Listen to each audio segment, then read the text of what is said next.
हरियाणा में 25 मई को होने वाले लोकसभा चुनाव के लिए विभिन्न राजनीतिक दलों और उनके उम्मीदवारों ने अपना चुनाव प्रचार तेज कर दिया है।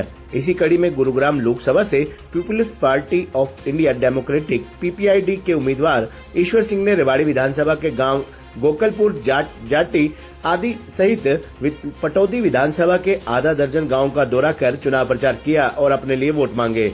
प्रत्याशी ईश्वर सिंह ने कहा कि वे गांव-गांव जाकर न केवल चुनाव प्रचार कर रहे हैं, अपितु लोगों को जागरूक भी कर रहे हैं। उन्होंने कहा कि भाजपा सरकार देश के उपक्रमों का तेजी से निजीकरण करने में लगी हुई है। अगर तीसरी बार फिर भाजपा सरकार आई तो सब कुछ प्राइवेट कर दिया जाएगा। प्रत्याशी ईश्वर सिंह ने कहा कि उनका मकसद परिवारवाद की राजनीति खत्म करना है, क्योंकि देश की राजनीति में परिवारवाद पूरी तरह से हावी है। पहले पिता, फिर उसका बेटा, फिर उसका बेटा राजनीति करते आ रहे हैं। ईश्वर सिंह ने कहा कि समान शिक्षा, हर घर में रोजगार, पुरानी पेंशन बहाली, राष्ट्रीयकरण का पैगाम, प्राइवेटाइजेशन पर लगाम, श्रमिकों को सम्मानजनक मानदेय, जातिगत भेदभाव का खात्मा, संख्या के अनुपात में पूरी हिस्सेदारी, पीड़िता पीढ़ी, भूमि वंचितों के लिए विशेष योजनाएं लाना आदि मुख्य रूप से उनका संकल्प है।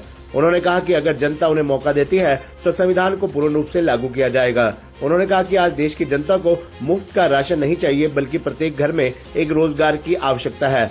ईश्वर सिंह ने कहा कि भाजपा सरकार ने सब कुछ पूंजीपतियों के हवाले कर दिया है और अब सभी चीजों का निजीकरण करने में लगी हुई है। अगर उनकी सरकार आई तो वह निजीकरण की बजाय राष्ट्रीयकरण करेंगे। प्रत्याशी ईश्वर सिंह ने कहा कि लोकतंत्र में वोट की ताकत बहुत महत्वपूर्ण है। एक एक वोट से सरकारें बनती और बिगड़ जाती हैं, जबकि आम मतदाता को अपने वोट की कीमत का पता नहीं होता। इसलिए वह थोड़े से लालच में आकर अपनी वोट को जाया कर देते हैं। उन्हें अपनी वोट की कीमत समझनी चाहिए, इसलिए वे गांव-गांव जाकर मतदाताओं को जागरूक कर रहे हैं। यही उनकी पार्टी पीपीआईडी का मकसद भी है। खबरनामा हरियाणा के लिए रेवाड़ी से राजेश शर्मा की रिपोर्ट। सर, आपका बहुत बहुत आभार। हमारा प्रचार अच्छा चल रहा है।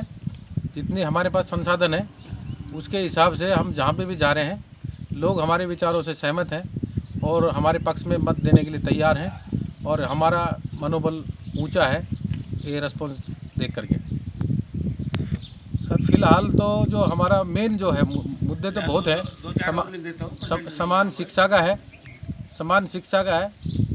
सभी के बच्चों को, जो अमीर हो जो गरीब हो, उसी को एक बेंच पे एक सिलेबस की पढ़ाई हो, हर घर में एक रोज़गार हो। हम मुफ्त का कुछ भी नहीं देंगे। पेंशन से समाज में सशक्तिकरण आता है, सरकारी खजाने में हिस्सेदारी होती है। हम पुरानी पेंशन बहाली करेंगे, क्योंकि सरकार के पास पैसों की कोई कमी नहीं है। जब आज दूसरी पार्टी आई है, कह रही है हम 1 लाख रुपए प्रत्येक घर में हम प्रत्येक महिलाओं को देंगे। हम गुजारिश करेंगे उन लोगों से कि वो, अगर उनकी सरकार आए तो हर परिवार में एक रोज़गार दे दें, ताकि वो एहसानमंद नहीं होंगे और जिनको रोज़गार मिलेगा वो काम करेंगे, देश की तरक्की होगी। हम, अगर हमारी सरकार बनती है, हम 100% यही करेंगे कि हर घर में एक पक्का रोज़गार देंगे। और जो जिस तरह से इन्होंने सारी सरकारी संस्थाओं को निजीकरण कर दिया है, सेठ और कारोबारियों के हवाले कर दिया है, जिससे सरकार जो पैसा देश की जनता से जेब से आ रहा था, जो सरकारी खजाने में जो पैसा जा रहा था, वो सेठ के पास चला गया। और सेठ जो है वो मन मर्जी का मालिक है। वो उस पैसे में बुर्ज खलीफा में फ्लैट खरीदता है, इंग्लैंड में फ्लैट खरीदता है। ये देश का पैसा बाहर बहाते हैं, लेकिन जो सरकारी खजाने से सरकारी नौकरियों के तहत जो पैसा आता है, वो पैसा समाज में खर्च होता है। वो आदमी कहीं बुर्ज खलीफा में फ्लैट नहीं खरीद पाता। इसलिए सरकारीकरण करना बहुत ज़रूरी है और हमारी सरकार आई तो हम ये निजीकरण को हटा करके राष्ट्रीयकरण करेंगे।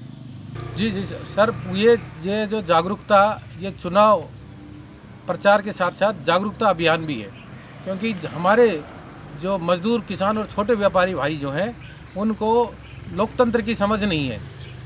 इसलिए वो जो अपनी वोट है, वोट जो है सोने चांदी और हीरे जवाहरात से जो महंगी है, वो ऐसे ही किसी के एहसान में, किसी के कर्ज में वो जाया कर देते हैं।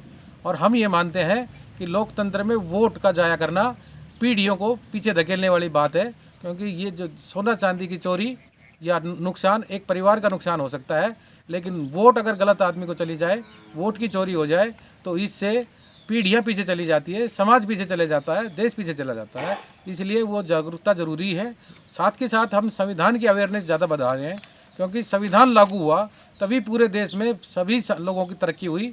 अगर संविधान हट गया, ये जो 400 पार का जो नारा दे रही है आज की जो सरकार, उसकी मंशा गलत है। वो जो है हमेशा हमेशा के लिए देश में काबिज होना चाहती है, इसलिए 400 का आंकड़ा दिया है।